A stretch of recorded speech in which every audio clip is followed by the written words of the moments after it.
So, makulimlim na naman.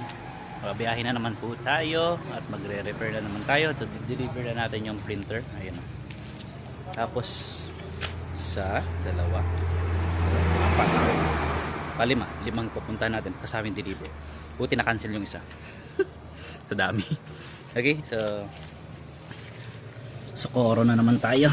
Socorro, Santa Rita at saka trabaho na naman. Friday, walang pasok dahil bagyong Emong nandiyan na naman nagbabanda. Okay, so let's go. Biyahe na tayo and see you later. Alma Mater School, dito rin po ako nagtatrabaho as part-time teacher. So marami kasi tayong trabaho sa labas kaya nag part-time teacher na ako, hindi na ako nag full-time. Ayan, ito pa yung school namin. Diyan ako nagtuturo ng senior high. So wala pang pasok gawa ng bagyo. Mga admin lang may pasok.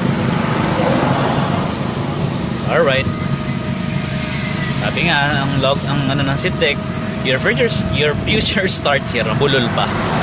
Okay, we serve you as a extra smile. Alright, SIPTEC team. Alright, Presidente Wari kagabi, Hilux na bumangga dito sa may poste. Ayan, dito sa may yan dyan. Dahil tayo ususero, mamaya. Dahil tayo ususero, checkin natin yung nabangga dyan. Parang i-anuari nila. Ihilahin wari ngayon. Tingnan mo na natin. Ayan na guys, dito nangyari. Ayan o, binangga to.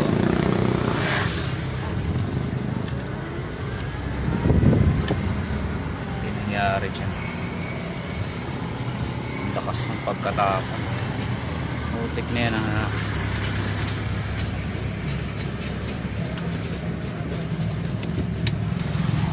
pabala dito, baba yung ano, poste. Ayan guys, mabuhatin. Ayan guys, ito na yung na-aksidente. So masisero muna tayo dito. Layo ng pinagtapunan nyo mula doon sa poste na yun. Madaling araw daw nangyari. Pamula doon sa dulo na yun, sa poste.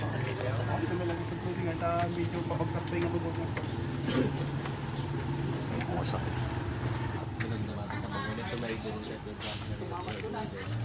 Tumamat yan eh. Pwede pa lang na eh. Doon tayo pala pakas niya. Doon tayo pala pakas niya. Doon tayo pala. Inusok na nila. Para itutumba nila. Sasakyan natin doon. Balik natin. Alright. Isa tayo. Guys, at talagang may lakad pa tayo. So, grabe yung nangyari doon. Ang layo ng pinagtapunan. Hindi alam kung ano ba nangyari. Yung mga kasamayan, nakausap ko yung mga kasamayan kaninang madaling araw na bigla. Parang mga taga Rojas ba pagsasalita eh. Pero salitang parang Bisaya eh. O kaya ano eh, parang hindi naman yung Iloilo. Basta sila, yun yung mga kasama na doon, yung mga ano. Buti walang patay. I hope na walang patay. Hindi kasi ako nakatingin lang ako sa page. Tinignan ko lang yung tsura pero hindi ko nabasa yung content, yung details kung ano ba nangyari. Baka may influence of alcohol ba or nakatulog or nadulas. So marami pong ano, nadamay pa nun ng ano eh, yung mobile ng ano ng pulis, yung sa harapan ahit din, pati yung poste bali, putol yung poste, lawlaw yung mga wire doon. So yun yung naging cause.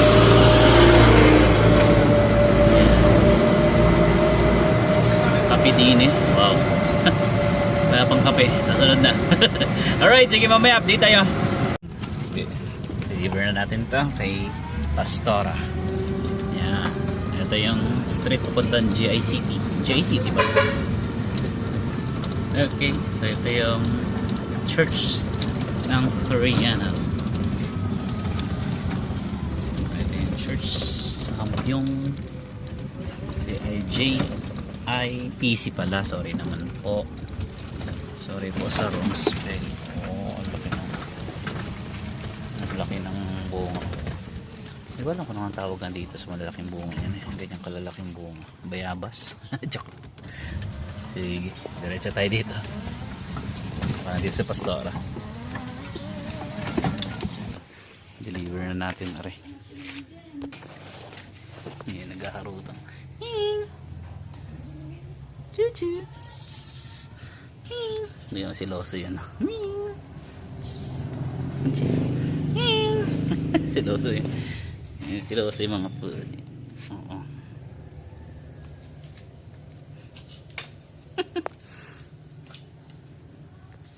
Kano, sir? Sige po.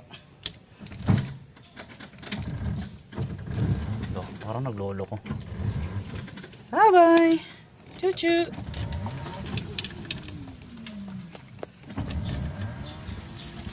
Okay, let's go. Ano, binigyan tayo ni Pastor. Sabi ko bahala na sa love gift kahit kaunti. Napaka-generous talaga ni Joe. Alright, let's go. Okay, so nakaano na tayo, nakaisa na tayo. 4 out of 5 na. Okay, let's go. Hey, bayan, ayun na ang kanilang Arco 7-Eleven. Labas tayo. Ayan. So balik tayo sa Ormeco, yung stations ng Ormeco. Yeah. So balik tayo ulit doon natin pupuntahan yung isang gagawin natin kasi yung isang pag medyo nauna sa kanya ay wala pa, hindi pa nakakabalik sila madam, sarado pa ang bahay.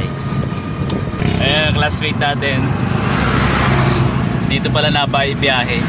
So hindi ko guys pwede ipakita yung owner, yung bahay ng may-ari for the security purpose. So dumarating na lang ako pag nandun na, hindi ko na masyadong dinidetails. Alright, so ito yung Ormeco, dito yung opisina, dito rin yung mga kuryente. Katakot naman din, parang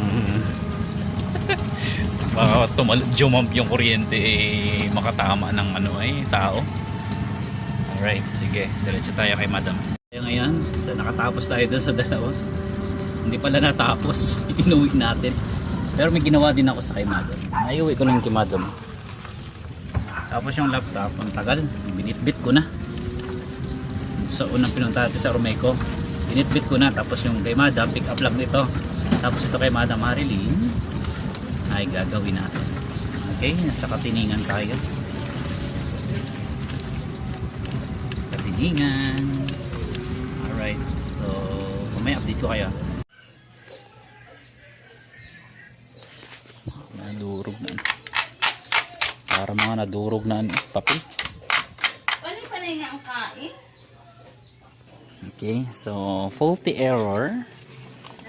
Kasi nga basag yun. Ito sinusuksok ni madam dito. So hindi siya makamove. Dapat pre-move yan. Okay. Okay na guys. Okay na, kapag test ang dami nagka-bulk. Ayun, okay na, test na tayo. 2 tests na. Alright. Nakalabas na. Ay, pasok sila. Nakalabas na tayo again. So, nagawa natin yung printer. Minor issue lang, pero naglinis na lang din tayo. Ito sa tuklasan yung issue kung saan nanggagaling. Okay, so 3 out of 5. Tayo ay diretso na sa Santa Rita. Alright, update ko kayo guys.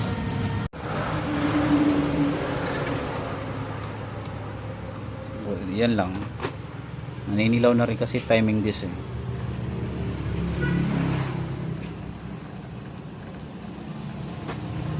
Yung last destination naman ay pick up lang naman yun. Pick up na rin yun, natuyuan din daw. Natuyuan. Adalin na lang din. At manginasal muna tayo. Take out. Pasalubong sa ating darling. So, tagal natin, naabot tayo ng gabi. Ayan. Silaw naman sa camera. Shhh! Titirahin pa ng aso. Alright, so dito guys, nagtatapos sa ating journey. Nakuha naman natin 5 Maghapon. So mapagod na. Nakalima naman tayo. Ayan. Galang parang inat-ngat ng aso. Ano mo yan? Ayan, so diretso na tayo at kinabi tayo. So dyan guys natapos yung ating vlog, journey vlog natin. So titignan ko lang baka may nabawas. So maraming salamat guys sa panonood at pag-abang sa ating channel. Naabot na tayong gabi at puro liwanag nang inaabot natin. Okay, so maraming salamat and see you in my next video. Don't forget to click my page guys, support my page at subscribe now. Thank you and maraming salamat. Bye bye.